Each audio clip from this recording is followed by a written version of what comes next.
matuto at makipagtalakayan. Tara na't makinig sa usaping patungkol sa Rice Competitiveness Enhancement Fund o RCEP. Live dito sa DZRD Sunshine Radio, hatid sa inyo ng ATI Ilocos Region. Alas 10 hanggang alas 11 ng umaga tuwing Martes at Miyerkules, usapang RCEP, masaganang agrikultura, maunlad na ekonomiya. Masaganang agrikultura, isang masaya, maaliwalas at mapagpalang umaga mga ka-RCEP. Ngayon po ay Martes, ika-22 ng araw ng Agosto at nako, isang linggong mahigit na naman ay patapos na naman po ang atin pong buwan. Siyempre, welcome pa rin po sa programa ng Agricultural Training Institute Regional Training Center 1. Katuwang natin ang DZRD Sunshine Radio. Live na live po dito po sa radyo at sa mga Facebook pages ng ating DZRD Sunshine Radio at ATI Ilocos Region. Narito po tayo sa ating usapang RCEP kung saan atin pong tatalakayin at pag-uusapan ng Rice Competitiveness Enhancement Fund, Rice Extension Services Program.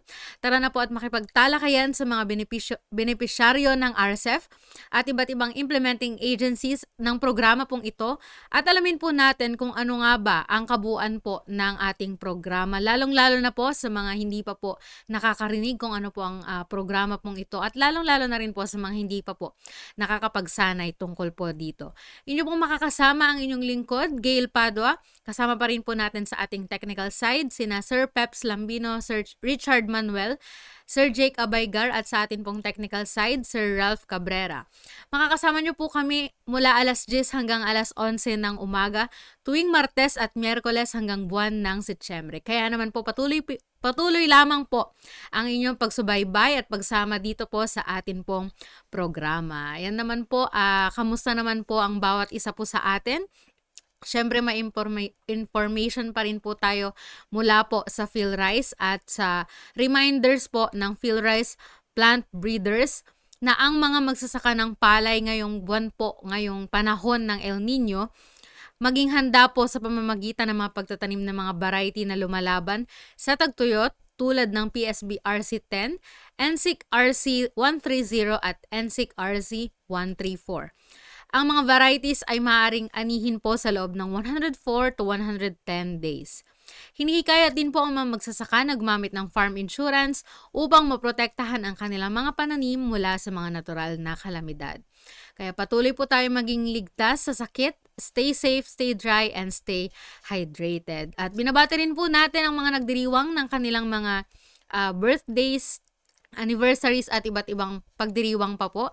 Ayan, malaya nyo po silang batiin dito po sa ating Facebook live stream comment section at i-shout out po ang inyong mga minamahal po sa buhay. Live na live pa rin po sa DZRD Sunshine Radio at ATI Ilocos Region Facebook page.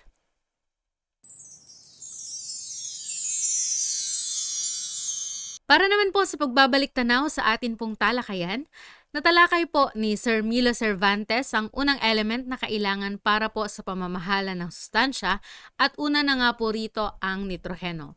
Sumunod po na kanyang tinalakay na iba't ibang element po na kailangan po sa atin pong sustansya ay ang posporo at potasyo. So, ang phosphorus at potassium po ang pangalawa at pangatlong element or nutrient po na kailangan po ng ating mga pananim.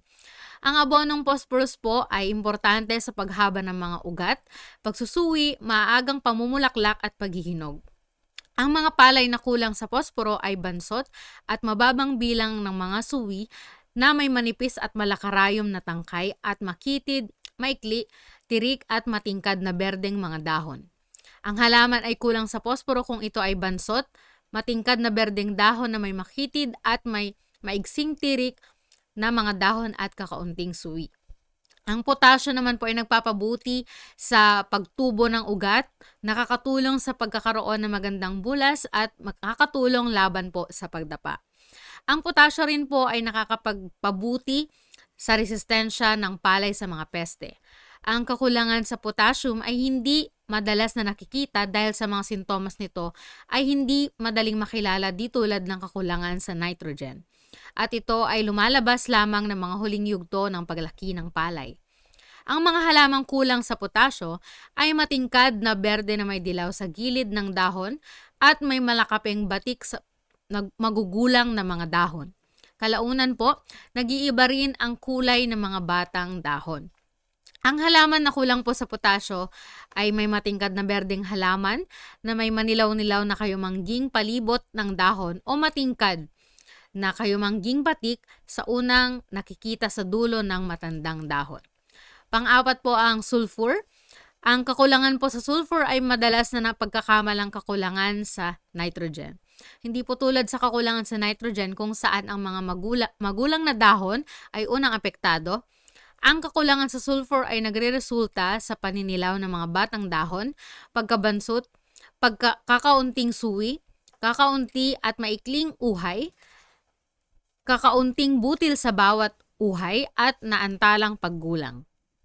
Makikita ang paninilaw ng mga batang dahon, kakaunti ang mga suwi, madalang at maigsi ang mga uhay at kakaunti ang mga butil at atrasado ang paggulang kung ang kakulangan ay ang sulfur. At ang huli po ang zinc. Ang kakulangan po sa zinc ay ang pinakakaraniwang problema po ng ating micronutrients sa atin pong palay. Ang mga sintomas nito ay lumalabas sa loob ng 2 hanggang 4 na linggo matapos maglipat tanim.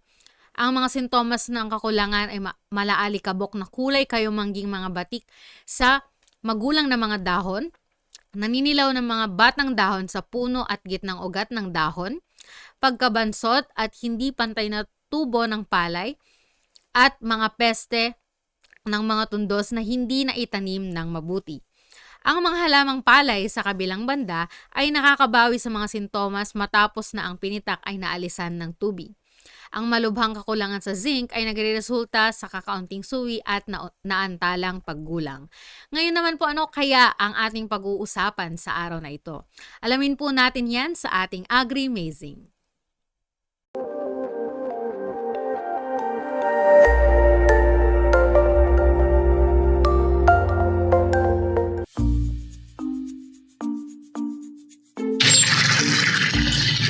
Teng! Oh, ako na ang mag-iigib ng tubig. Sige.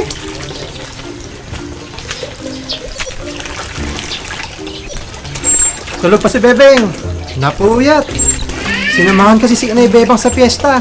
Ay, ganun ba? Di bale, ako na rin ang mag-iigib ng pampaligo ni Bebeng. Buti pa si Bebeng. May naghahanda ng pampaligo niya. Ano yun, Enteng? Wala. Yung palayan kasi namin. May problema sa tubig. Sintomas ng kakulangan ng tubig sa palay, pagrolyo ng mga dahon, pagkatuyo ng dulo ng mga dahon, mabagal ang paglaki ng halaman, nababawasan ang pagsusuwi at paglapad ng dahon, kulang sa 10 suwi kada tundos, mas maliit ang leaf area, may pagkamaitim ang ugat na dapat sana ay mapulang kayumanggi o mapusyaw. Key check 6. Naiwasan ang sobra o kulang na tubig na nakakaapekto sa paglaki at ani ng palay. Dinadala ng tubig ang mahalagang sustansya mula sa lupa tungo sa iba't ibang bahagi ng palay. Ang sapat na patubig sa palayan ay nagreresulta sa maganda at malusog na tanim, magandang bulas, normal na paglaki at mataas na ani. Alam mo, Enteng, kapag ang tubig sa palayan ay napamahalaan na mabuti, makatitipid tayo ng 15 to 35% sa gastusin sa patubig. Ayon sa pag-aaral, umaabot sa 4,000 litrong tubig ang magagamit kada kilo ng palay kung hindi tama ang pamamahala ng tubig. Samantalang, nasa 2,600 litrong tubig kada kilo ng palay ang magagamit kung tama ang pamamahala ng tubig sa palay. Cardo, paano nga ba ang tamang pamamahala ng tubig sa palayan? Alam ko na yan! Nakwento na sa akin yan ni Cardo. Sa tamang pamamahala, aabot sa 2,600 litrong tubig ang magagamit sa pag-produce ng 1 kilong palay. Katumbas nito ang 137 galon. Samantala, 4,000 litrong tubig naman ang magagamit kada kilo ng palay kung mali ang pamamahala ng tubig. Katumbas nito ay 200 galon ng tubig. Sa tamang pamamahala ng tubig, makatitipid ng halos 63 galon. Mga rekomendasyon sa pagpapatubig. Panatilihin ang 2 hanggang 3 cm lalim ng tubig sa pinitak hanggang 14 na araw pagkalipat tanim. Itigil ang pagpapatubig o alisan ng tubig ang pinitak kapag umulan hanggang 14 na araw pagkasabog tanim. Sa panahon ng paglilihi at pamumulaklak, tiyakin na laging may mga 5 sentimetrong tubig ang bukid. Tandaan na huwag hahayaang magkaroon ng malalim na bitak ang lupa sa alinmang yugto ng buhay ng palay. Huwag nang magpatubig o kaya bawasan ng tubig sa 5 sentimetro, 1 linggo bago mag-ani para sa mga medyo pinong lupa o tuwing tag-araw. 2 linggo bago mag-ani para sa pinong lupa o tuwing tag-ulan. Sabi rin ni Cardo, kapag may kakulangan sa pinagkukunan ng tubig sa palayan, mainam na subukan ang kontroladong pagpapatubig na nagsasabi ng mga dapat gawin mula pa lang bago ihanda ang lupa hanggang sa panahon ng pag-aani, gaya ng salitang pagpapatuyo at pagpapatubig gamit ang observation well o alternate wetting and drying at iba pa. Ang observation well ay isang tubo na gawa sa plastic o kawayan. Ibinabaon ito sa lalim na 15 cm mula sa lupa. Ito ay may haba na 25 cm at may mga butas sa gilid. Ang mga butas sa gilid ng observation well ay nagsisilbing daluyan ng tubig mula sa lupa upang malaman ang kondisyon ng tubig sa parting ugat ng halaman. Nilalagay ito sa bukid 30 araw pagkalipat tanim. Pag wala ng tubig sa observation well, isa itong hudyat na kailangan ng magpatubig. Ibig sabihin, hindi naman kailangang laging babad sa tubig ang palayan. Hanggat may tubig pa ang observation well, huwag muna tayong magpatubig. Tama ka dyan, Enteng. Sa AWD, nakakahinga ang lupa na lalong nagpapalusog dito para sa halamang palay habang nakatitipid na rin sa tubig. Pero, dapat ihinto ang AWD sa panahon ng pumulaklak at pag-aabono, kung saan dapat palagi may tubig sa palayan. Mga dapat gawin ng maiwasan ang sobra o kulang na tubig sa palayan. Ituwid at gawing siksik ang pilapil. Patagin ang bukid. Kontrolin ang tamang lalim ng tubig. Tiyaking tama ang panahon ng pagpapatubig. Kapag tama ang pamamahala sa tubig, mas maiiwasan ang stress na dulot ng kakulangan o sobra sa patubig. Madali ang pamamahala sa damo at kohol. At madaling mapasukan ng makinarya sa panahon ng pag-aani. Tama. Kung kaya, mas nagiging mabisa ang mga ilalagay na inputs tulad ng pataba. At mas makakalikasan pa. Mataas ang ani. Mataas ang kalidad ng butil. Key check 6. Naiwasan ang sobra o kulang na tubig na nakakaapekto sa paglaki at ani ng palay.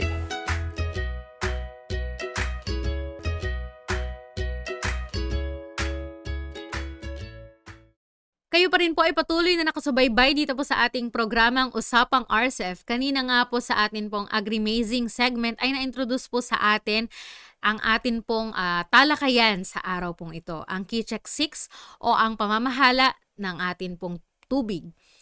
Ipagpapatuloy po natin ang ating talakayan tungkol po rito at ngayong umaga muli pong nagbabalik ang atin pong nakasama na po dito po sa ating programa mula pa rin po sa ATI RDC1 at isa rin po sa mga eksperto sa Usapang RCEF. At para po introduce po sa atin ang Key Check 6, narito po ang ating kapartner Mr. Nathaniel Fabia. Sir Nats, magandang umaga. Ayan, magandang umaga po sa ating lahat, sa mga nanonood at nakikinig po sa atin pong radyo. Ayan, magandang umaga po sa inyong lahat. Ayan, so itutuloy po natin yung atin pong topic regarding po dito sa palay check. Ngayon, last na atin pong napag-aralan, natapos na po natin ang atin pong K-Check 5. Ayan, so dito, dadako po tayo sa pang-anim po na K-Check po natin, which is ang kanya pong crop establishment ay doon po sa water management. Ayan, so isa sa mga pinakamabigat na topic natin sa K-Check. Ano po? Kasi kung titignan ho natin, lahat naman po ng halaman po natin ay kailangan po niya ng tubig. Ayan, so kapag sinabi natin K-Check 6, ayan, meron po tayong K-Check slogan na avoided excessive water or drought stress that could affect the growth and yield of the crop. Ayan, so napakahaba ng kanyang K-check slogan. So sana ay may memorize po natin para kung sakali pong tayo ay pupunta sa mga farmers po natin ay masasabi po natin ng maigi o kaya ng perfect yung atin pong K-check slogan. Ayan, so tandaan po natin na ang K-check 6 ay nasa crop establishment po siya ng water management. Ayan, so gaano ba kaimportante ang tubig sa atin? Ayan. So, isipin po natin gaano po kaimportante sa'yo. Ayan. So, kung papansinin po natin ang lahat po ng tao o kaya ang lahat po ng nabubuhay dito sa mundo ay kailangan niya po ng tubig. Kahit sabihin po natin yan na sa disyerto siya nabubuhay, kailangan pa rin niya ng tubig. Ayan. So, dahil po ang cells po natin ay hindi po siya function ng mabuti o kaya ang atin pong blood hindi po siya makakapag-function ng mabuti dahil ang tubig po ay isa sa mga kailangan po natin para ang atin pong katawan ay mag-function ng mabuti. Ayan. So sabi nga meron nga akong nabasa kanina nung ako ay nagre-research. Sabi niya ay ang kanyang merong living things na ang kanyang katawan ay made up of 90% of water. So ang living things na 'yon ay isa po siyang bakterya. Ayan. So kung papansinin ho natin, talagang napakahalaga ng tubig sa atin pong katawan. Ayan. So kung napapagod ho tayo, kailangan natin siya ng tubig para mawala o kaya ma-ease yung atin pong pagod. Ayan, so kung tayo po ay nag-exercise, kailangan pa rin po natin siya ng tubig. Ayan, so napaka-essential po ng isa po siya sa needs natin para mabuhay dito sa mundo. Ayan, so sa atin pong rice plant, gaano po siya kaimportante? Ayan, so dito tayo pupunta ngayon sa water in soil plant atmosphere. So sa halaman muna tayo. So kung papansinin ho natin, na ang tubig, ano po ba yung nagagawa ng tubig sa atin pong mga halaman o kaya sa atin pong temperatura? So kung titignan po natin sa atin pong screen, ayan, meron po tayong diagram po dyan kung paano po napapalamig yung atin pong temperatura ng tubig. Ayan, so isa pong trabaho ng tubig sa atin pong temperatura, siya po ang nagre-regulate para hindi po masyadong uminit yung panahon. Kung papansinin nyo po yung drawing dyan po sa atin pong diagram, ayan, so kung papasok yung carbon dioxide doon sa mga stomata ng atin pong mga halaman, ay lalabas naman po yung tubig, which is ito po yung nagre-regulate ng temperature para hindi po masyadong uminit. Kaya kung papansinin nyo po sa mga highly urbanized po na area, dahil kokonti po ang halaman sa mga places na yon, ang nangyayari po napakainit, na hindi katulad ng mga probinsya o kaya sa mga rural areas po natin na marami pang nakatanim na halaman, ay meron pang yun bang mas malamig po ang temperatura kaysa po doon sa mga highly urbanized na area. Ayan, so napakahalaga din ng tubig sa atin pong pagkuha o kaya sa pagkuha ng ating mga halaman, yung sinasabi nating mga abono po natin, yung mga sustansya na pwede po nating ilagay sa halaman. So hindi po makukuha ng atin pong mga halaman yung mga sustansya kung wala pong tubig. So siya po ay isa sa mga means of transportation ba, kumbaga. Parang siya yung sasakyan ng mga sustansya para ma-dissolve at maging makuha ng atin pong mga halaman. Ayan, so isa siya sa mga means for nutrients uptake. Ayan po. So pangatlo, meron tayong tinatawag na physico-chemical processes and gas exchange.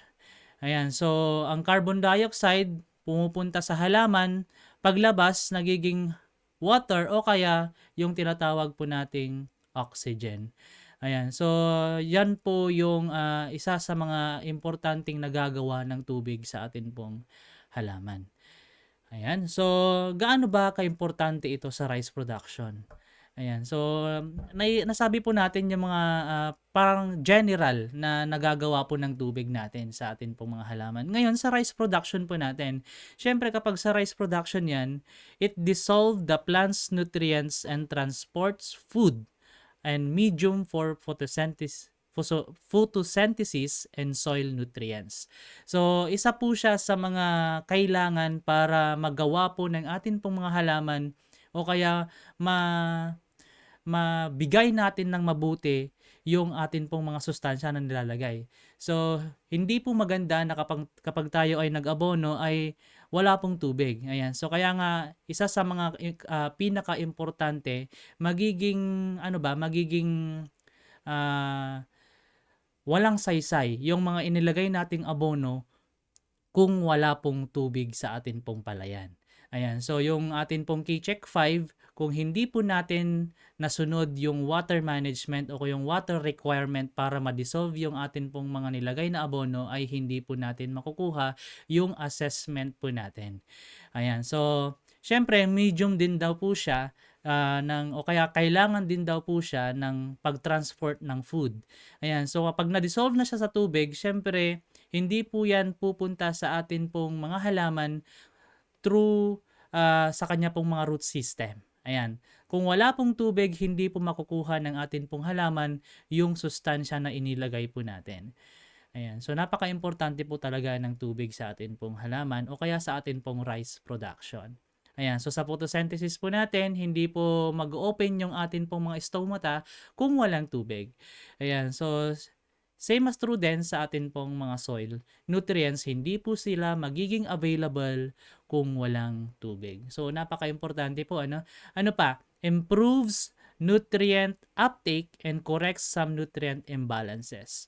Ayan, so kung papansinin niyo po, sa mga pumupunta po sa mga bukid natin, ayan, so imagine po natin, na meron po tayong bukid na yung tubig po ay nag-i-stay. O kaya hindi po siya nawawalan ng tubig dun sa part na yon, yung sa tinatawag po natin sa Ilocano na lungog. Ayan. So, sa mga part na yon, kung papansinin niyo po, meron po siyang mga brown na parang mantika. Ayan. So, yun pala, na-find out ng atin pong mga researcher na yun pala ay mga zinc. Ayan. So, kapag sobra ang patubig po natin sa atin pong bukirin, ay nagkukos po siya ng nutrient imbalance. Pero, sabi niya po dito, kapag tama yung patubig po natin, nako-correct po niya yung atin pong mga nutrient imbalances. Ayan, so, syempre, masasabi po natin lahat naman po na kapag sobra yung atin pong nilagay ay hindi rin naman po maganda. Ayan, so, lagi niyo pong tatandaan na ang tubig po ay isa siya sa mga means para makorek natin yung mga sustansya o kaya yung mga imbalances ng mga sustansya sa lupa. Ayan, kasi isa po siya sa mga medium for nutrient uptake. Ayan, so sa rice production, ayan, syempre hindi po tayo makakapagpa-germinate ng atin pong mga seeds kapag wala pong tubig. Kahit sabihin po natin yan na ang ginawa po nating method ay yung dry direct, kailangan pa rin po niya ng tubig para tumubo yung atin pong mga seeds. Kailangan po pa rin po natin siya ng tubig para yung atin pong mga lupain o yung atin pong mga pinitak ay tutubuan po ng atin pong mga seeds na nilagay. Ayan, so aids in proper seed germination. Kung walang tubig, hindi po mag-germinate ang kahit na anong seeds na atin pong papatubuhin. Ayan. So, isa pa na importansya ng tubig sa atin pong rice production, syempre it promotes seedling vigor and including crop growth and development. Ayan. So, hindi po magiging maganda yung bulalas. O kaya hindi po magiging maganda yung yun bang paglaki ng atin pong mga seedlings kapag walang tubig. Syempre, hindi po siya makakakuha ng sustansya, hindi po siya makakagawa ng kanyang pagkain through photosynthesis. So, ang mangyayari sa atin pong mga seedlings kapag walang tubig, sila po ay mapapayat. So, imagine po natin yung mga tao na hindi po sila nakakainom ng tubig, lalong-lalo na po sa mga part po dyan sa Africa.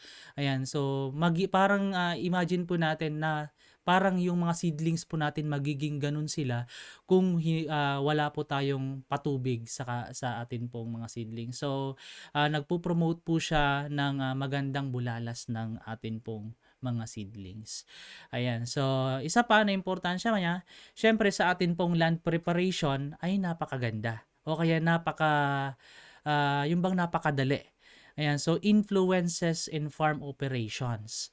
Ayan, so kung babalikan po natin yung atin pong K-Check 2, ang sabi nga niya, yung importance po ng K-Check 2 na prerequisite to good water management. Ayan, so dun sa K-Check 2 natin, ayan, hindi po magiging maganda yung atin pong paglaland prep kung hindi po maganda o kung wala po tayong patubig. Ayan. So, isa pa dito, nagiging cause po ito ng maraming, kasi pag hindi natin siya napabulukan, yung atin pong mga pinitak, ang mangyayari po kasi dyan, magkakaproblema po tayo sa mga pesting damo. Ayan. So, sa atin pong harvesting, lagi po nating tandahan na kapag yung hindi natin na-control yung tubig 2 weeks before the harvest, mahihirapan po yung atin pong mga harvester na mag-harvest. Kasi yung kanila pong mga padwheel o kaya yung kanila pong mga gulong ng atin pong mga harvester ay mahihirapan po silang umalis dahil yung atin pong mga soil ay malalambot pa. Ayan, so mahihirapan po talaga sila sa harvesting.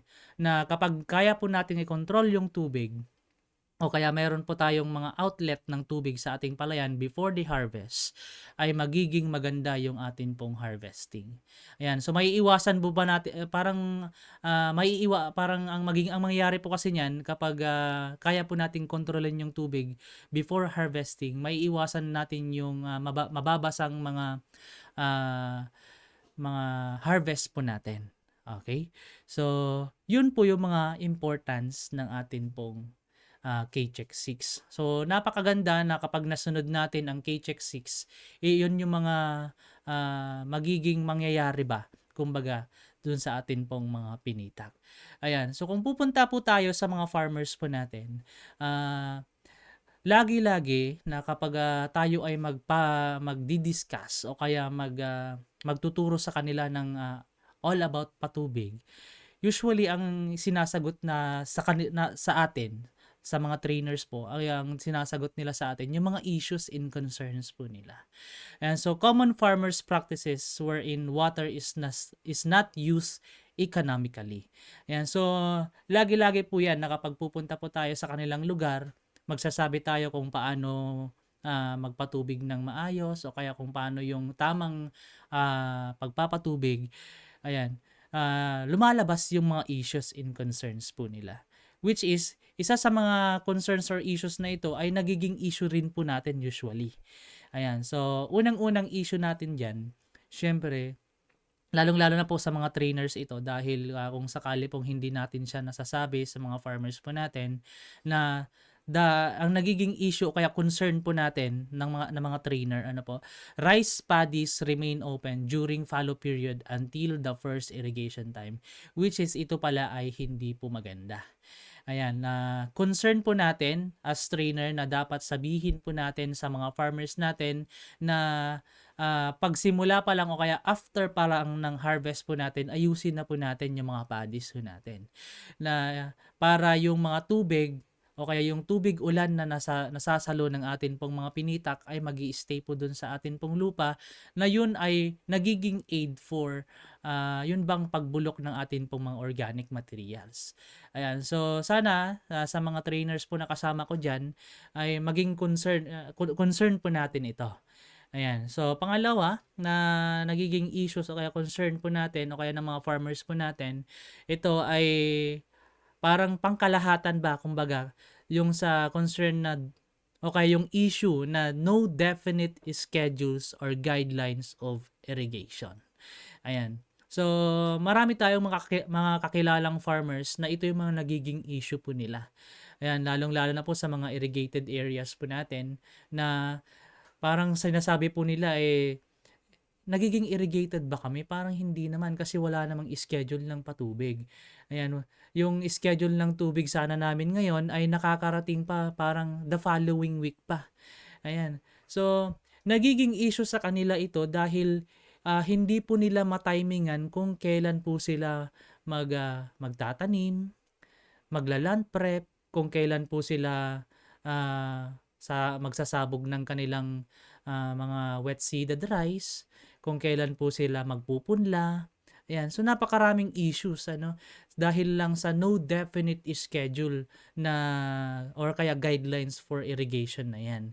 Ayan, so ito yung mga nagiging sagot ho nila sa atin na paano naman po kami magkakaroon ng definite schedule na to, o kaya paano namin matatimingan yung gusto ninyong pagpapatubig, sir.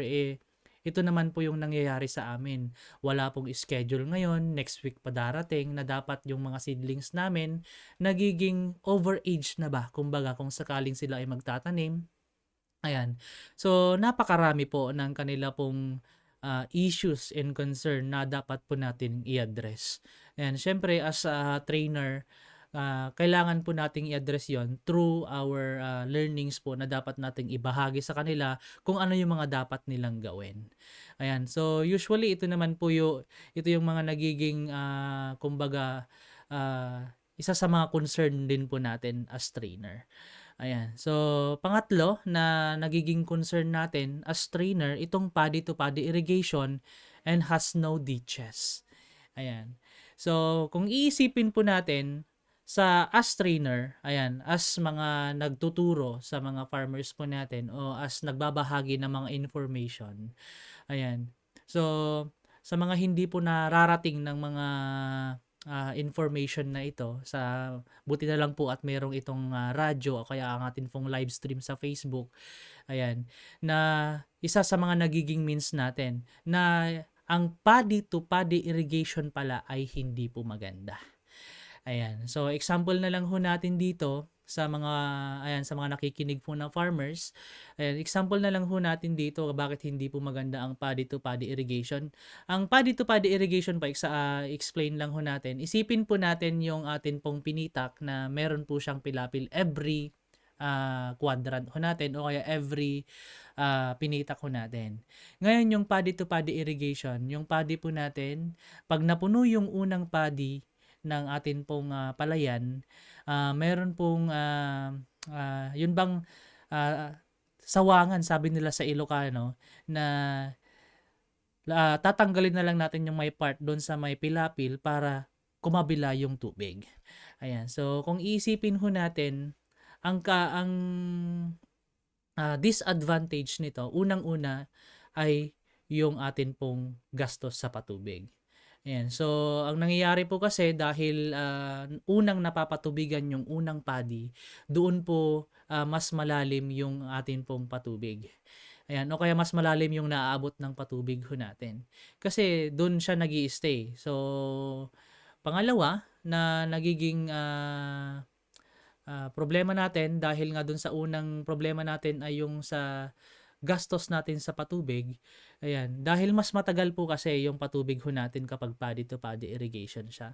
Pangalawa, yun bang oras ho natin na nagugugol sa patubig na dapat ay tapos na tayo ng half day, nagiging whole day yung patubig natin dahil sa paddy to paddy irrigation. Ayan. So kung papansinin niyo po kasi sa picture ng nandun po sa atin pong screen. Ayan. So kung meron kang pilapil dun sa una, bubutasan mo lang yung unang pilapil. Then, sa pangalawang pilapil, bubutasan mo ulit kapag napuno na yung pangalawang paddy. Ganun po yung paddy to paddy irrigation. Na isa sa pangatlong issue o kaya sa pangatlong hindi natin dapat gawin o bakit hindi natin dapat gawin itong paddy to paddy irrigation ay yung kung kunwari pong merong sakit yung atin pong palay doon sa unang paddy, ang nangyayari, natatransfer po siya through water. Ayan. So, natatransfer po yung sakit doon sa unang paddy, sa pangalawang paddy, hanggang sa matransfer na siya sa buong palayan ho natin, infected na po yung atin pong palayan. Ayan. So, sana ay malaman ho natin na hindi po maganda ang paddy to paddy irrigation. Kaya nga, kailangan po natin ng ditches. Kaya sa K-Check 2 natin, nire-recommend po natin na dapat meron tayong daanan ng patubig doon sa gitna ng atin pong palayan. Huwag po kayong masasayangan doon sa hindi po matatamnan na daanan ng patubig dahil yun po ay ikakabuti ng atin pong palayan. Ayan, so kung papansinin niyo sa picture, ganyan po ang ditches na tinatawag ho natin. Para kapag magpatubig po tayo, kapag napuno na yung unang paddy, sasarahan lang po natin yon. Sasarahan lang po natin, then i-open po natin doon sa may part ng pangalawang paddy. Ayan. So, ganun po siya kaimportante. Ganun po nagiging issues at nagiging concern po natin o kaya nagiging concern po namin na yun pala ay hindi pwede, na nagiging practice po ng atin pong mga farmers. Ayan. So, pang-apat na issues and concerns po natin, ito pong continuously flooding the fields throughout the cropping season. Usually, ang nagiging problema natin dito ay hindi naman po yung mga nasanay na nagfa-farming. Yung mga para bang newbie, yung first timer pa lang na magfa-farm. Kasi usually ang nagiging pan nila dito, ang nagiging yung parang approach nila ay ninenervyos na sila kapag wala na silang makitang tubig sa palayan. Ayan, na hindi po maganda na nafa-flood o kaya continuous yung flooding dun sa atin pong field. Kasi mas hindi po nagpa-function yung atin pong mga root system kapag continue rin yung flooding. Kasi hindi po nakakapasok ang oxygen sa lupa kapag continuous yung flooding natin sa atin pong pinitak. Ayan. So, sana ay maging alert po tayo o kaya wag po tayong nervyusin agad na kapag wala ng tubig yung ating palayan ay wag po agad-agad tayo magdidesisyon na patubigan ho natin agad na nakadepende po kasi yan sa atin pong lupa. Ayan. So, sana ay maging aware po tayo dito na sa issues na ito ay hindi po sana natin ma-misinterpret ba kumbaga yung lupa natin kung gaano yung holding capacity niya ng tubig, na kapag wala na tayong makitang tubig ay hindi po agad-agad na magpapatubig po tayo. Ayan. So, ano pa yung mga issues and concern? Usually napakadami nating issues na isa pa yung mga nagiging issues natin kapag pupunta naman tayo sa mga matataas na part o kaya dun sa mga part ng bulubundukin. Bias, seasonal and geographic rainfall distribution. So, ito, napaka-bias po talaga. So, some areas have long dry season. Ayan, lalong-lalo na po sa mga kapatagan na area. Some are endowed with sufficient or excessive rainfall. So, usually, ang example natin dito yung mga, some part from Apayao, some part from Kalinga, na kapag summer season, umuulan pa o kaya merong mga pakanaka ng ulan sa kanila, na yun po ang kailangan natin kapag tayo ay nagtatanim. Yung bang yung pag-ulan ba ay meron ngayon, bukas wala, parang ganon. So, napaka-bias po talaga na dito sa Kapatagan o dito po sa part natin sa Pangasinan, na kapag dry season o kaya summer ay napakainit po talaga. Wala man lang ulan, wala man lang kahit na anong pag nangangailangan tayo ng tubig. Kaya ang nangyayari, nagkakaroon tayo ng long dry season, na ang nangyayari po ay nagkakaroon tayo ng napakaraming gastos sa patubig dahil kailangan po nating patubigan yung atin pong mga pinitak kapag sobrang init. Ayan, so high cost of irrigation development, na may nakapagkwento sa akin dati na yung kanilang association naniningil ng ganito para sa pag-aayos daw, kaya pangbayad daw nila sa mga naglilinis ng irrigation, naglilinis ng mga ditches, ayan, na dapat ay hindi naman. Parang ganun ba? So, yun yung mga nagiging issues and concerns natin. Isa pa sa mga narinig natin na kaya daw binagbabayad ng parang contribution ba o kaya membership fee nila, kasi iyon po ay para kapag pupunta sila dun sa atin pong mga canals ay mayroon po silang pambayad dun sa mga naglilinis. Ayan, so high water requirement to produce rice. Alam niyo po ba na according po sa study ay about 4,000 liter of water is needed to produce a 1 kilogram of rice. So napakarami So parang yung 4,000 liters na yon ay napakaraming tubig sa 1 kilo lang ng atin pong rice. Ayan. So, isipin nyo na lang po kung gaano karami yon.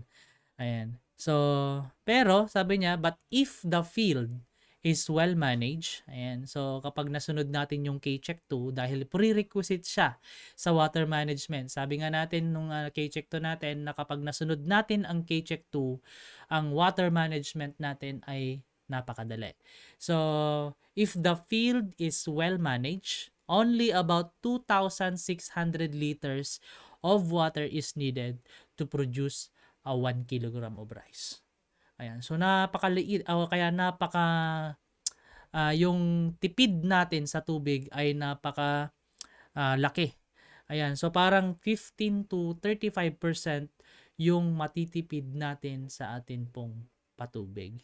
Ayan. So, kung iisipin po natin per quadrant na mabubuo natin 1 kilong rice, so, gaano na lang kalaki yung matitipid natin sa tubig o kaya sa expenses natin sa patubig kung masusunod o kaya mamamanage natin ng mabuti yung atin pong patubig.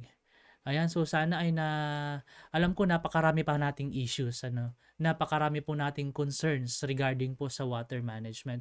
Pero ito usually yung mga nakikita natin o kaya naririnig po nating issues and concern kapag pupunta po tayo sa atin pong bukirin. Usually napakarami po niyan. Kung maglilista po tayo siguro 2 pages, 3 pages yung mga issues ng atin pong mga farmers regarding po sa patubig. Ayan. So, sa pinakahuling issues po natin na ito worldwide po ito hindi po siya dito sa Pilipinas lang.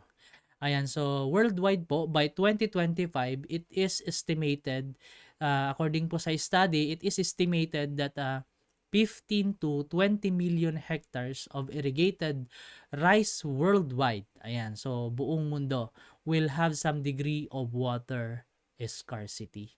So, by 2025, so ngayon, 2023 na, second quarter na rin ng 2023, parang 2.5 years. Ito according po naman po sa study. So, 2.5 years, magkakaroon na po tayo ng water scarcity o kaya 15 to 20 million hectares yung madadamage po kapag hindi natin na well-manage yung atin pong patubig.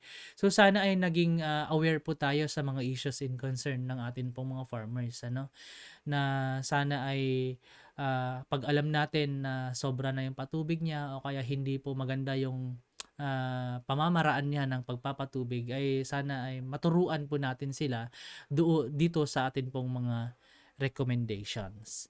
Ayan. So, mamaya magbibigay ako ng assessment, magbibigay din ako ng recommendation. So, sabi nga natin kapag K-check yan, syempre meron tayong assessment. So, kung babalikan nyo yung K-check 2, nasabi ko po doon na ang assessment po ay hindi nababago. Ayan. Hindi po nagbabago yung assessment natin. So, ang assessment, ibig lang sabihin nun, ito yung guide natin para malaman ho natin na nasunod natin yung K-check 6 o kaya K-check, yung mga K-checks po natin. Then ang recommendation po, nababago siya, nakadepende po sa atin kung paano natin siya mamamanage nang hindi po nababago yung assessment po natin. Ayan, so meron po tayong mga importance na nailagay ho dito. So ito yung mga importance po ng K-check 6. Ayan, so kapag right amount yung atin pong patubig, ayan, syempre, tamang-tama yung timing natin, tamang-tama kung kailan tayo, o kaya tamang-tama lang yung level ng patubig natin. Syempre, ang atin pong mga sustansya o kaya yung atin pong fertilizer ay makukuha niya. So, unang-una na magiging kalalabasan kapag right amount yan, better nutrient uptake and fertilizer efficiency. Ayan, so yun yung unang-unang ma-attain natin o kaya magiging magiging output natin kapag tama lang yung patubig ho natin. Pangalawa, good plant vigor. Magiging mabulalas, magiging maganda yung atin pong patubig dahil tama yung pagkain na nakukuha niya. parang kung ihahalin tulad natin siya sa tao, kapag tama yung pagkain o kaya tama yung pinakain natin sa tao, kaya sa atin pong i-example na lang natin siguro sa mga alaga nating hayop. Kapag tama yung pinakain natin, syempre magiging malusog yung mga hayop natin. Ganon din sa atin pong halaman, kapag tama, syempre magiging maganda rin yung kalalabasan niya. So, better snail and weed control. So, magiging mas magaan o kaya mas convenient tayo o mas yun bang confident tayo na yung snail management natin o kaya yung weed management natin ay magagawa natin ng maigi. Ayan, so uniform growth and maturity dahil nga pantay-pantay yung pagkuha nila ng sustansya at ng tubig, more efficient farm operation. So nasabi na natin kanina kung paano nangyari yon. Ayan. So kapag insufficient naman, yung atin pong patubig, syempre drought stress yan. So ito yung mga iniiwasan ho natin kapag drought stress siya. So unang-una, syempre low yield tayo kapag drought stress na yung patubig natin.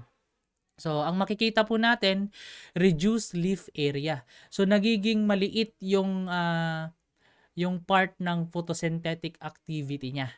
Kasi marireduce mo yung bang venation o kaya yung bang kalawak ng kanyang dahon ay marireduce po natin. So, yun po yung ibig niyang sabihin na kapag kulang yung tubig o kaya drought stress yung halaman ho natin, hindi po siya makakuha ng sustansya. Ang mangyayari, doon sa kanyang mga leaf ay magre-reduce din yung kanyang area. Ayan. So, reduce tillering. Kokoonte yung kanyang iaanak, yung kanyang mga isusuwi. Ayan. Dahil hindi siya makakuha ng sustansya, dahil walang tubig, na drought stress siya, kakaunti rin yung kanyang iaanak. So, less spikelets, ayan, kakaunti rin yung ilalabas niyang mga panicles niya o kaya yung mga spikelets niya. Dahil kapag kulang, parang ano lang yan kapag kakaunti yung napakain po natin doon sa atin pong mga halaman, syempre, kakaunti rin yung kanyang isusukli sa'yo. Parang ganun lang ho yan. So, yun po yung low yield po natin na tinatawag sa drought stress. So, isa pa na magiging bunga kapag drought stress tayo, yung low grain quality. So, napakarami pong unfilled na spikelets po natin. Yun bang tinatawag ho natin na tulyapis. Ayan. Makulyapis, sabi nila sa Ilocano. Ayan. Kasi nga wala pong nakuhang sustansya. Nung panicle initiation na siya, nung nasa milking stage siya, tapos nawalan siya ng tubig, o kaya nung nasa flowering stage na siya, nasa flowering part na siya, ay wala po siyang patubig. Ang nangyari, hindi siya nakakuha o kaya hindi po nakapag-pollinate dahil hindi nag-open yung kanyang spikelets. Ayan, so ang nangyari, hindi nag-pollinate, hindi po siya nakargahan dahil walang tubig. Ayan. So, napakaraming unfilled spikelets. Ang tendency niyan kapag ipinabayo po natin o kaya nila pinadaan natin sa stoner, kakaunti yung bigas na makukuha po natin.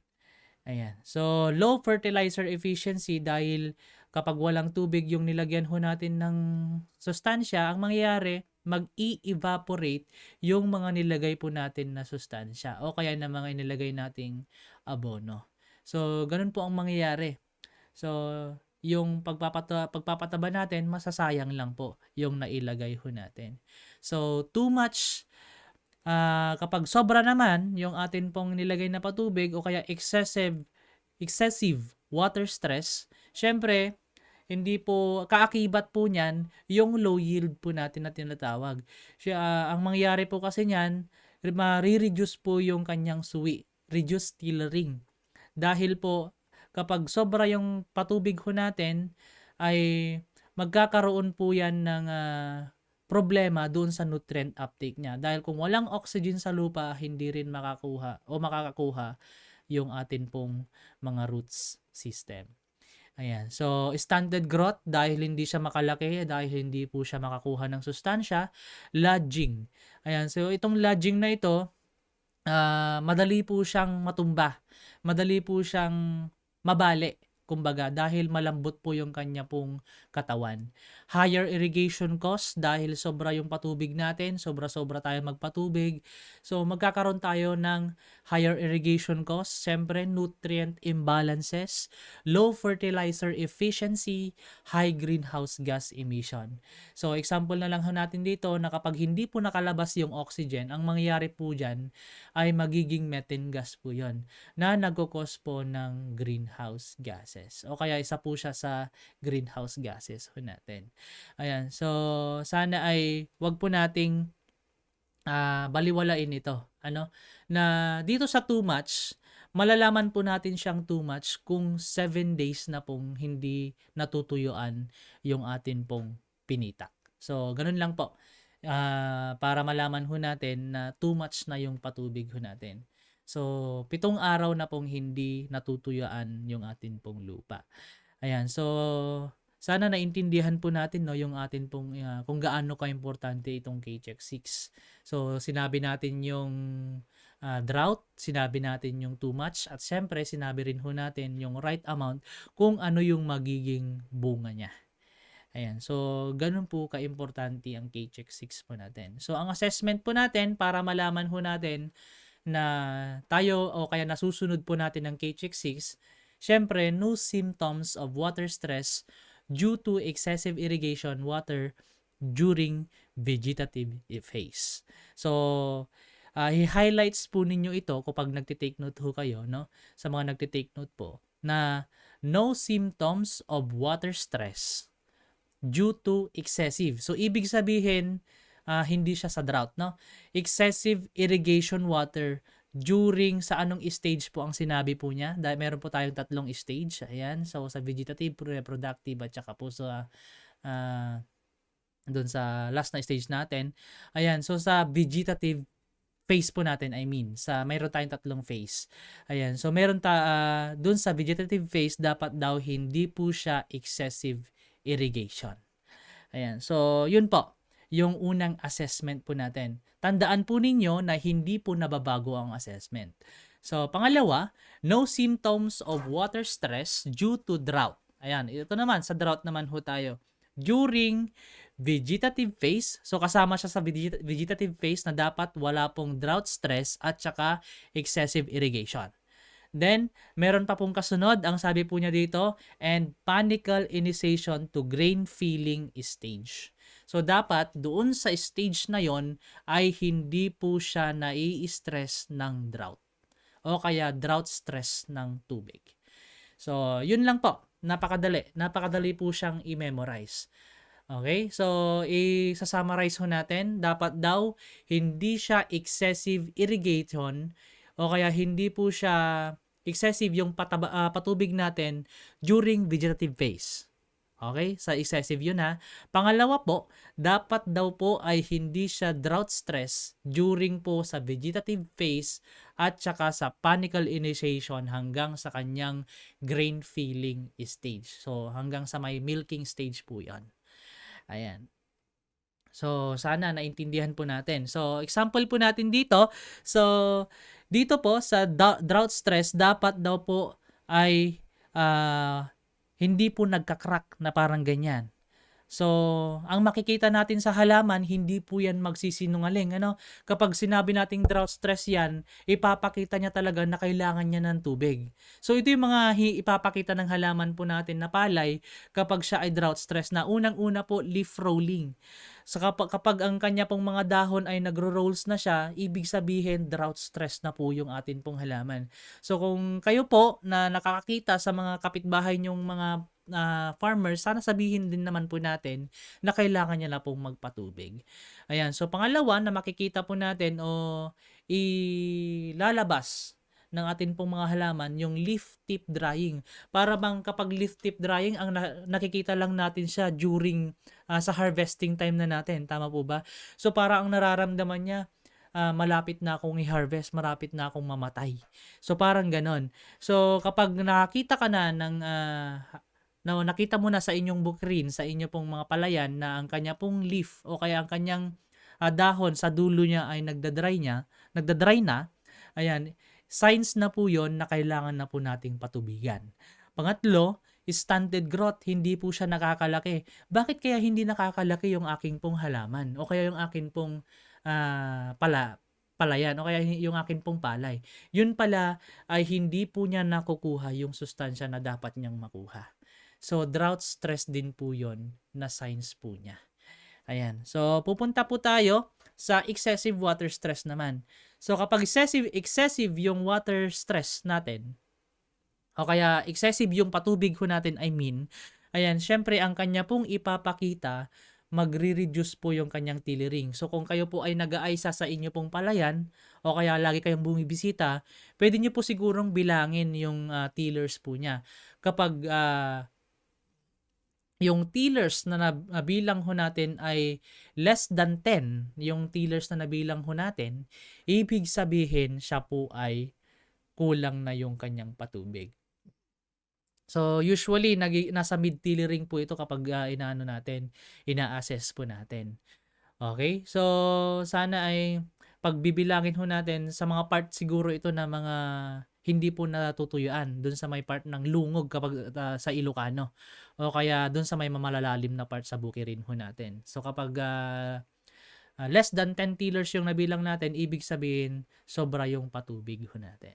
So, pangalawa, na kapag excessive yung water natin, ang pinapakita po niya is smaller leaf area. So, yung kanyang area, yung photosynthetic activity, doon na part ay mababawasan. Kasi nga mas maliit yung kanya pong mga dahon. So, roots are dark colored, ayan, should have been reddish brown or lighter. So, kung papansinin ho natin, pupunta tayo sa bukirin, doon sa mga part na lungog, subukan ho natin siguro na magbunot ng isang tundos para titignan ho natin yung kanya pong mga roots kung kulay black na ba ang kulay.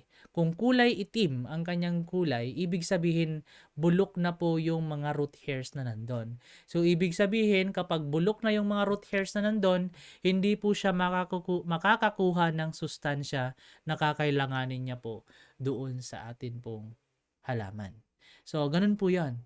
Kaya nga, stunted o kaya marireduce yung tillering ho natin kapag sobra din yung patubig natin. So, sabi nga natin kanina dito, a greater than 5 cm water depth for 7 days or more. So, kapag 7 araw na hindi po natutuyuan o kaya hindi po bumababa yung tubig doon sa inyong palayan, doon na po tayo magkakaroon ng problema.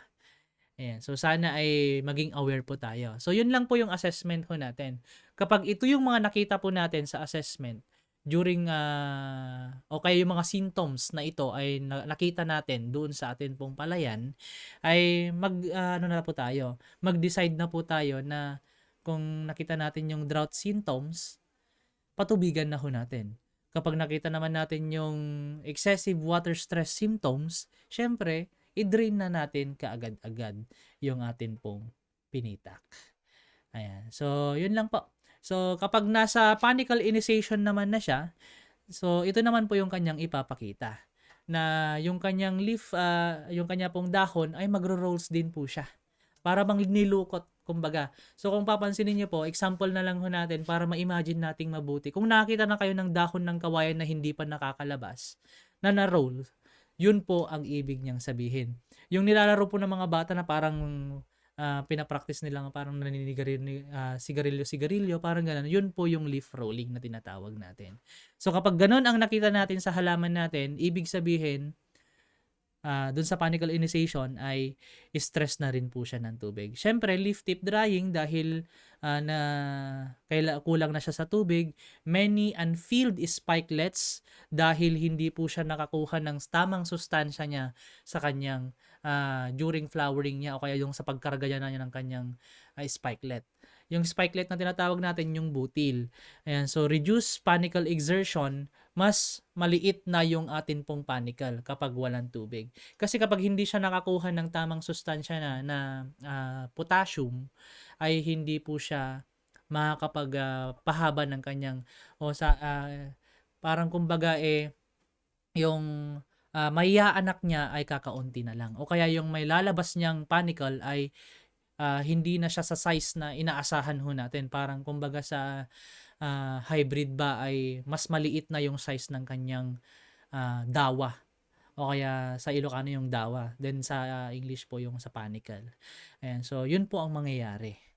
Ayan. So, kapag kulang ang tubig, so sana ay maiwasan ho natin ito. So, syempre, nasabi na natin yung assessment po natin. Yun lang po ang assessment natin para hindi natin sabihin na tayo ay nagkaroon ng problema sa water management. So, pag sa assessment po natin, syempre meron tayong mga nire-recommend diyan. So, ito ang ay recommendation pa natin para masunod natin yung assessment po natin. So, unang-unang recommendation natin, ito pwede po ninyong sundan na recommendation. Unang-una, ang lagi po lang po nating tandaan dito sa recommendation, yung mga unang word po na nandito. Yung unang-una ay attain. Ayan. So, dapat i-attain natin yung 2 to 3 centimeter water level every irrigation at 3 to 14 days after transplanting, or kapag sa direct seeded naman, ay 5 to 14 days. So, ang sabi po niya, 2 hanggang 3 sentimetro. Ayan. So, yun po ang palatandaan natin na hanggang dun lamang po yung susundan ho natin. Hindi na po lalagpas doon. So, para unang-una, ang magiging problema natin kapag nalubog yung atin pong palayan o yung atin pong mga tanim, ang mangyayari yung weed o kaya yung snail management natin ay hindi natin makukontrol. Kakainin niya po yung mga tanim ho natin. So, sana ay 2 to 3 centimeter lang yung i-attain natin dun sa time na yon. Okay? So, nakalagay naman na po dyan kung anong araw po, kung ilang araw po natin dapat i-attain yon. Ibig sabihin, kapag attain, every irrigation time, ito hindi po siya wag nating papatayuan, o kaya ibig sabihin na hindi po yung 2 to 3 centimeter hanggang 3 to 14 days after transplanting.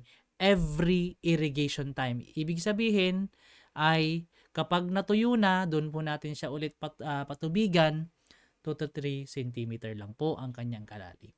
So, pangalawa, kung yung una i-attain natin, pangalawa po, i-achieve natin. Okay? So, pangalawa po, achieve 5 centimeter. Ayan, so 5 centimeter water level every irrigation time. So mamaya, bibigyan ho namin kayo kung paano natin malalaman ito without our ruler, without using our ruler. Ayan, kasi pag si farmer naman, hindi naman siya nagdadala ng kanyang ruler. Ayan, so achieve 5 centimeter water level every irrigation time. So ito, every irrigation time po. Hindi po niya sinabi na every day. Every irrigation time lang po. Kapag pagpapatubig ka na, i-achieve mo daw po yung 5 cm. Pangatlo, ito yung yun bang pinaka-critical na stage po ng palay ho natin. Itong flowering stage o kaya flowering phase po natin. So, maintain natin. Ito na yung kanyang root word. Unang-una ay i-attain. Pangalawa ay i-achieve. Pangatlo ay i-maintain ho natin yung 5 cm water level during flowering. So, wag nating wawalain yung tubig. Ibig niyang sabihin. Siguro na i-discuss naman sa inyo kung ilang araw po ang flowering stage natin. Parang 7 days lang po ata.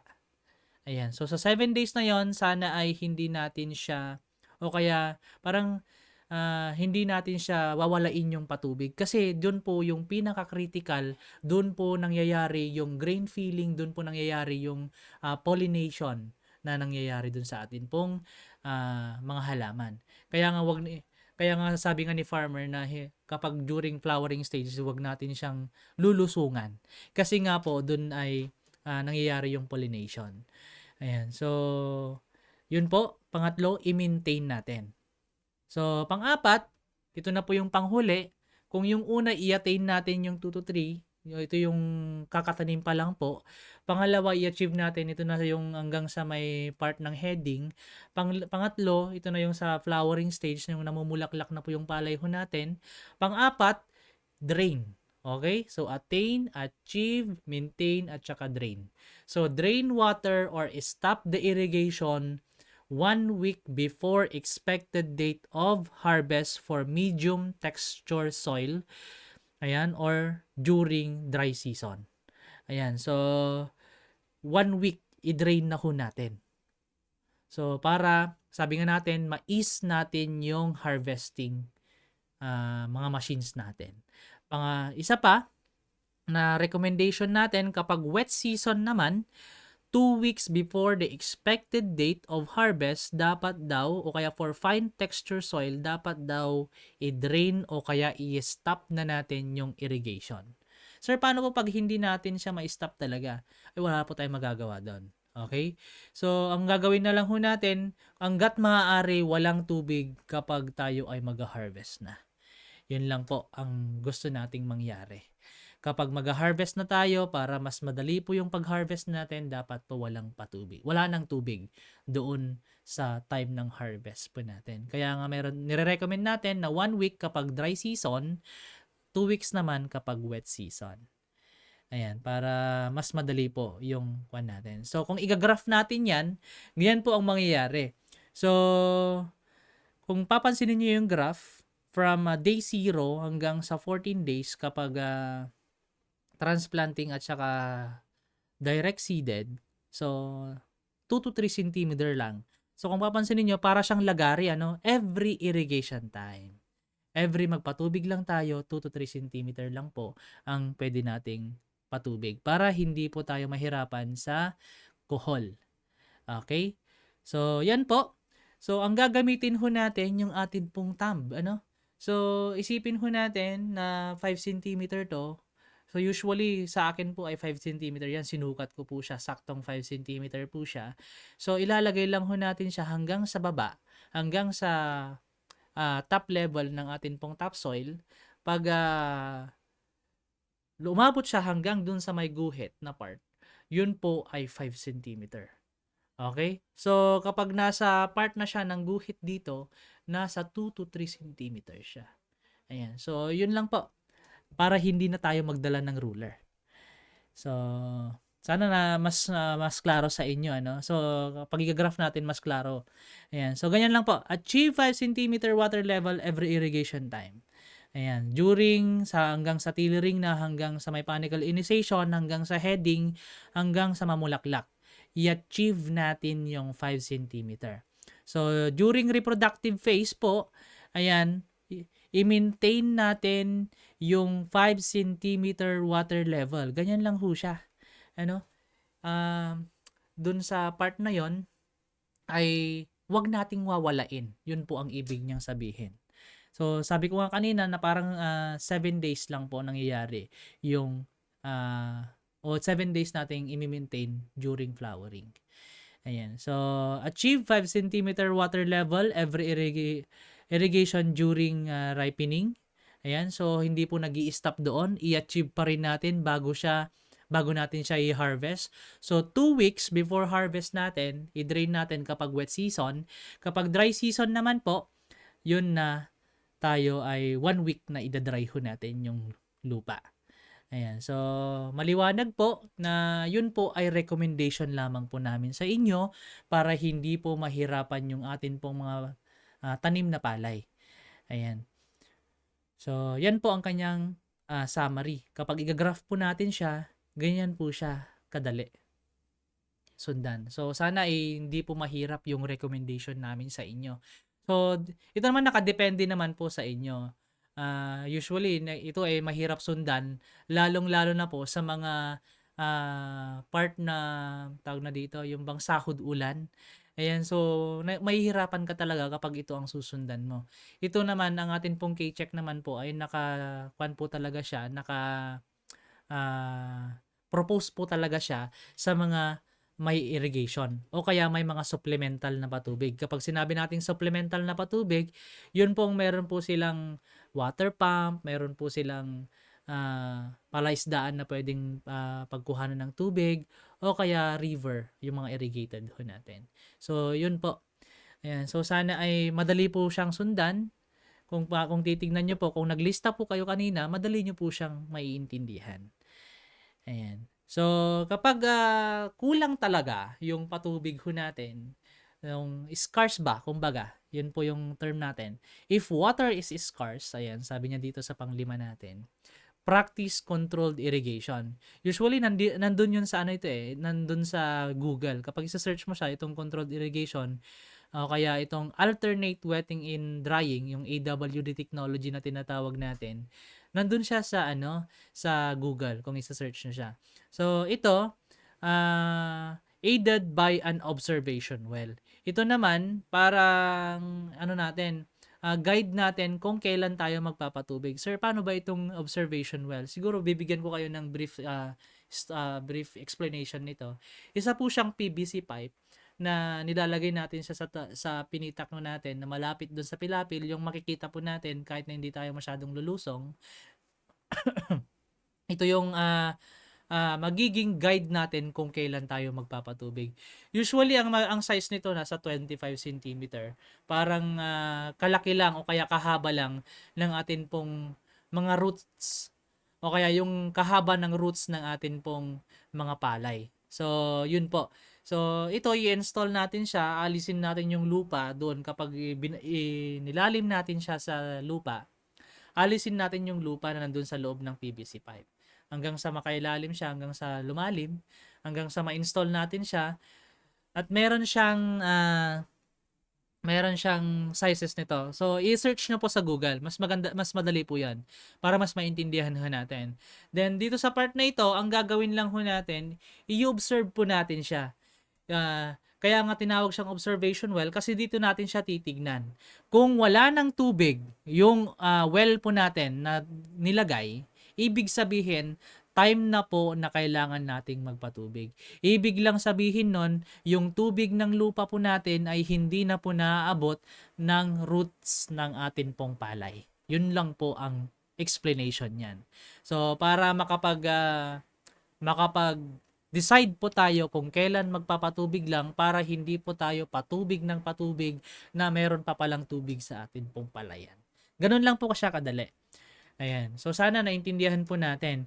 So, nadako po tayo sa may part ng input. Kung ang input natin ay compact bands, so, nasa K-check 2 ito. Kapag ang input natin ay compact bands, yung pilapil po natin ay naayos nating mabuti. Then, well-leveled po tayo. Ayan, nasa K-check 2, prerequisite nga, di ba? So, pangatlo, proper water level and correct timing of irrigation.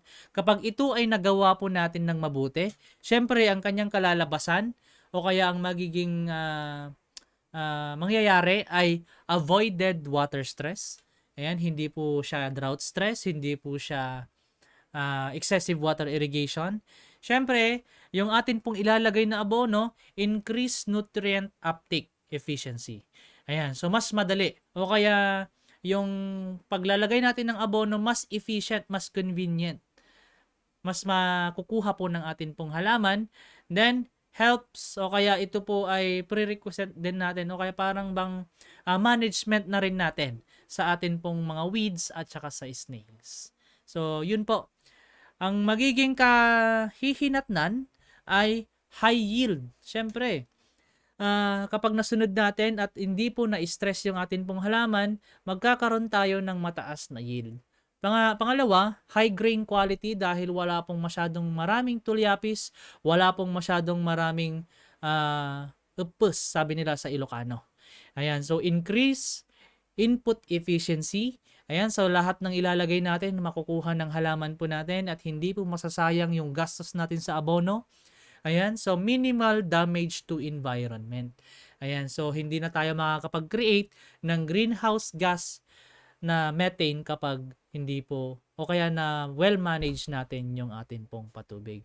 So sana ay maliwanag po sa inyo yun na sa importance pa lang magmula hanggang dun sa issues natin, magmula hanggang dun sa importance po natin, hanggang sa assessment, hanggang sa recommendation, sana ay naabangan ninyo at narinig po natin ng mabuti. So, yun lamang po. At sa mga nakikinig at nanonood hanggang sa ngayon, maraming salamat po. Ito po ang inyong lingkod, Nathaniel A. Fabia from CDMS. Maraming salamat Sir Nats, at yan nga po ang atin pong KeyCheck 6, ang pamamahala ng tubig. Muli tayo po ay nakapakinig at natuto sa atin pong programang Usapang RCEF. Sa susunod na episode, bukas po yan ika-23 ng Agosto, mapag-uusapan naman po natin ang KeyCheck 7, ang pamamahala ng peste. Busog na naman tayo sa kaalaman, dito lamang po yan sa Usapang RCEF. At yan mga ka-agri, maraming salamat po sa inyong patuloy na pagsubaybay dito po sa atin pong programa. Kita-kits at kinikinig lamang po sa susunod na episode bukas, araw po ng Miyerkules, alas 10 hanggang alas 11 pa rin po ng umaga, dito po sa DZRD Sunshine Radio at sa ating ATI Ilocos Region Facebook page. Sa ngalan po ng ating Center Director, Dr. Rogelio C. Evangelista, ang ating Assistant Center Director, Dr. Josephine K. Aben, sampu na mga kasamahan po natin sa ATI RTC1 at ang nakasama po natin sa ating technical side, Sir Peps Lambino, Sir Richard Manuel, Sir Jake Abaygar, and Sir Ralph Cabrera. At sa atin pong station manager ng DZRD Sunshine Radio, Sir J. Mendoza, ito po ang inyong lingkod sa umagang ito, Gail Padua. Maraming salamat po at maunlad na ekonomiya sa ating lahat. Matuto at makipagtalakayan. Tara na't makinig sa usaping patungkol sa Rice Competitiveness Enhancement Fund o RCEF. Live dito sa DZRD Sunshine Radio, hatid sa inyo ng ATI Ilocos Region. Alas 10 hanggang alas 11 ng umaga tuwing Martes at Miyerkules, Usapang RCEF, masaganang agrikultura, maunlad na ekonomiya.